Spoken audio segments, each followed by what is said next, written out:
before we open it up to the audience, I'll kick things off, if that's all right. Maybe we'll start with Scott and Stephen. Could you talk about the genesis of the project? I know it begins with Jake Bernstein's book, Secrecy World, but you take a pretty different approach than the book did. Go. I was aware of Jake's book. I was sent sort of a brief on it, and I was also aware of the leak, obviously, like most of you. And Stephen and I had both seen a movie that we love called Wild Tales by a guy named Damien Zifrin. And yeah, it definitely deserves that and a lot more. And it was about a form of human behavior, and when I kind of started looking at the research around Panama Papers, I wanted to write about this and about economic injustice. And Stephen had given me a book called Thieves of State that I read that deals with corruption. And you know, he's always told me that I should try and write things that are different. So I asked him if he wanted to do this, and thankfully he said yeah. That's all true. Meryl, my next question is for you. I'm wondering if you could talk about what attracted you to the film as a whole, but also the rather unusual role or roles that you got to play. Well, I wanted to work with Steven Soderbergh since I saw Sex Lives videotape. I mean, such an amazing, broad curiosity about lots of things, and great stylist. So, yeah, I wanted to work with him, these guys. But I also, I don't know, I thought the construct of, because you're real people, but I was playing a fictional person, but my character, the impact on her was sort of more real in the film, and I liked representing how these gross practices, they're just not abstract things that rich people do to each other. They really have a knock-on effect right down the line, and people's lives are affected. People died to bring this story forward. There's a scene that Stephen, you shot where the guy who owns the boat company really did. He took a boat out and tied the anchor to his ankle and jumped off because he felt so bad about losing all these people on Lake George. So, anyway, yeah. I could go on for days. Antonio and Gary, you do get to play two rather infamous real characters, but in a very playful, kind of eccentric way, because you're also storytellers within the movie. Could you talk about that approach? Well, there were two aspects that were very interesting for me is to come to the movie, and one was, just Mary was talking about that, how all these policies and this very complicated Machiavellic artifact of taxation all around the world, and all the tricks of all these companies are operating, it was important just to, because movies and art in general may just serve many different purposes, and one of them definitely is just to make people reflect about the time in which we are living and how these affect everybody. The second, it was the structure of the movie itself, the amount of actors and the quality of them that I was going to work with. Director, it's my second movie with Steven, and his proposal, he was just proposing to do something that was out of the box, that was not normal.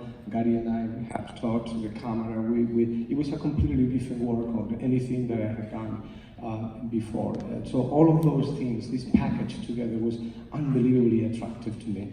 It's a really interesting way of the structure and style, if for want of a better word, of this piece. It's a wonderful delivery system.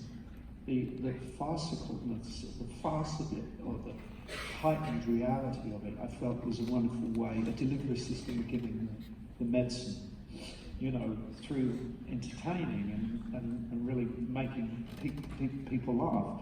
And like Meryl, I wanted to work with, I too liked sexualizing videotape. I wanted to work with this man, so it was a fantastic opportunity where you get to work with a director like Stephen on a piece of material like this. I don't think there's an actor on God's earth that would not want to work with Meryl Streep.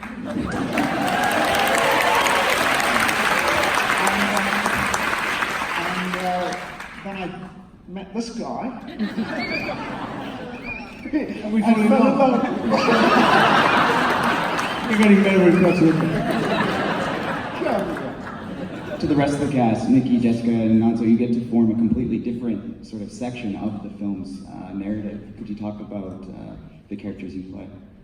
Well, yeah, I mean, Charles, this billionaire guy who propositions his daughter with this incredible shell company that evaporates into nothing. I think it's, first of all, round of applause to Steven Soderbergh for making an amazing movie. And thank you for having us here at TIFF. You really know how to put on a great festival. You really do. This movie is really important because it really shines a light on an important, serious subject. As Gary was saying, it gives you the light-hearted comedy, the fast pace, and gives you the sweetener to be able to swallow the pill. But I think the awareness that this movie brings is really important. For me, that was the attraction of being involved in something like this, you know. And it's a great character to play, and it was an honor to do so. And I love that it was this domestic drama in the middle of it, and it was a sort of very intimate story about how corruption invades a family and how, you know, wanting to preserve what you have. I think we can all identify with that, wanting to carry on enjoying your life. You know, do anything to save that, including compromising your own morals. I thought that was really powerful. Nikki spoke about compromising your own morals, and I think my character does that. You know, she's the sweet sort of university child, but you know, when the idea of money comes into play, she's very much her father's daughter, and she wants to see a lawyer. So I just hope this movie also brings this issue to light for millennials and the younger generation, because I think it is a subject that affects so many people globally, but not a lot of people know about it, and not a lot of people know about how it's affected people.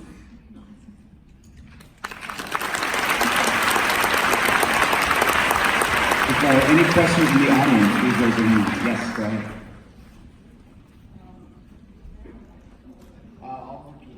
I'll repeat on mine.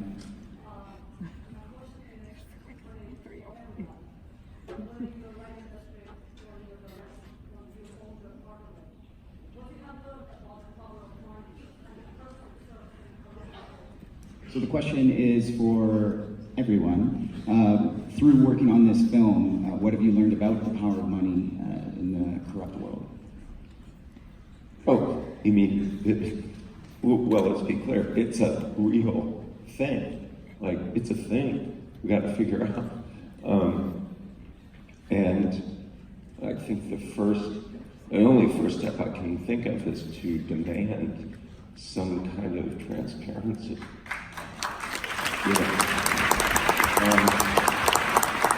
But it's, we got a lot of work to do. So.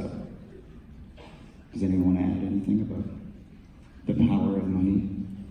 Well, I would say, I don't think the film, correct me if I'm wrong, is saying that rich people are bad.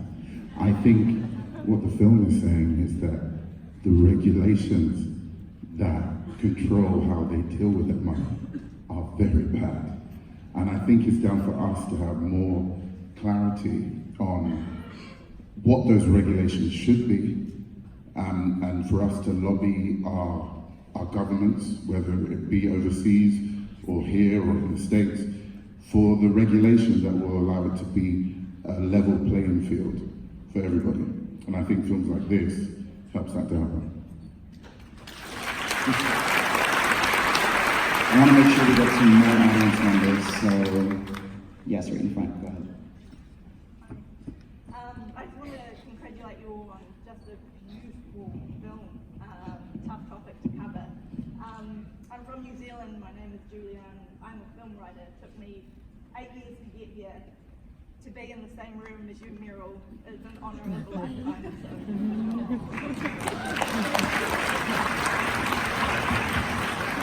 Yes, go ahead.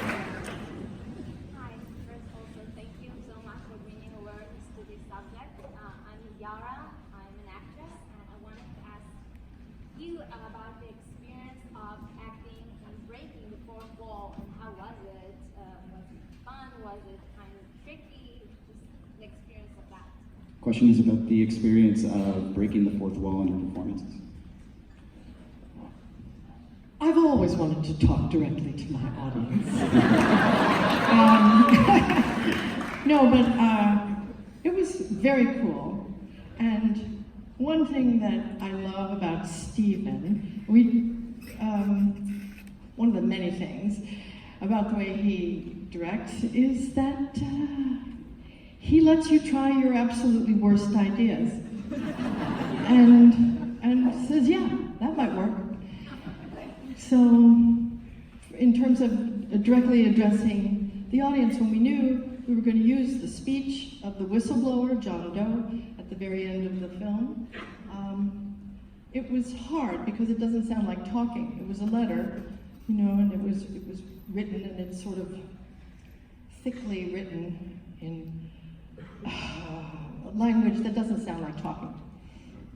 And I knew it was going to be two characters, and then I thought, well, why don't we make it three, and I'll be me, and the Statue of Liberty. So really 4 characters. I'm only paid for one, really.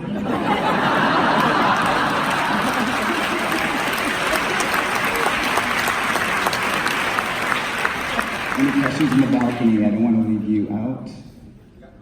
Go ahead, yes. I have a question. I noticed that, first of all, amazing movie, but a question with regards to the model of the yacht that was in there. I noticed that was the Trump princess. Was there any reason why you chose to use that model of that particular yacht in the movie? I don't know if it's our record, but I'd like to hear maybe Mrs. Streep. I don't know. I think everyone might have heard the question. It was about the specific model of yacht that was used. Formerly the President of the United States or the Donald Trump's former yacht. Scott's going to take this. Well, first of all, I have no idea how you would have noticed that, so you have some explaining to do to all of us.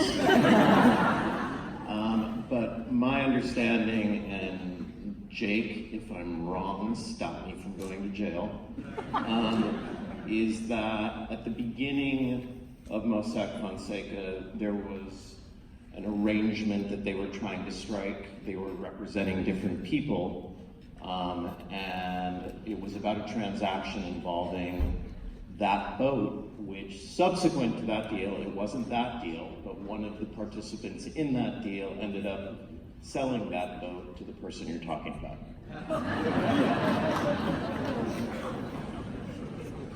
More questions.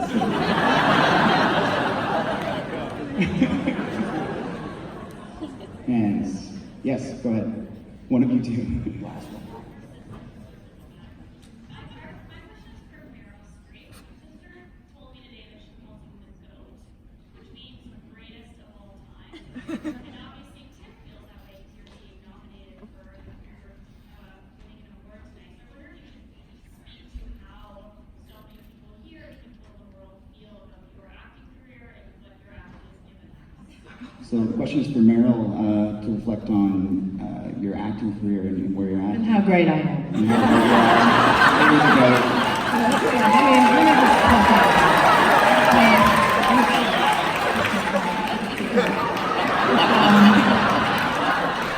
I was born in Summit, New Jersey, and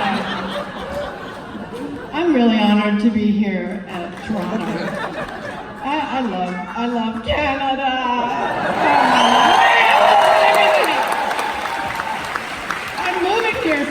probably all. Well, I think that's a great note to go out on. Thank you to all of our talented guests. Thank you so much for being here in Toronto. Thank you. Don't forget to vote for the audience poll and enjoy the rest of the